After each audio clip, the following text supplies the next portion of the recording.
pagka may tinanong ka ngayon ba't kayo naghiwalay? Kasi nawala yung spark. Ganon? Bakit nakabatay lang dun sa spark? Bakit nakabatay lang yung pagmamahal dun sa pakiramdam? Yun ang problema sa panahon natin ngayon, na nakadepende lang sa emosyon yung pagmamahal. Dahil ang emosyon, nawawala yan.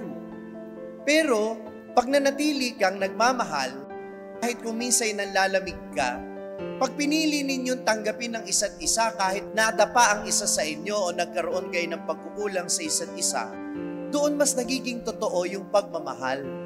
Dati nung nagliligawan kayo, buong-buo yung salitang I love you. Ngayon, love you na lang.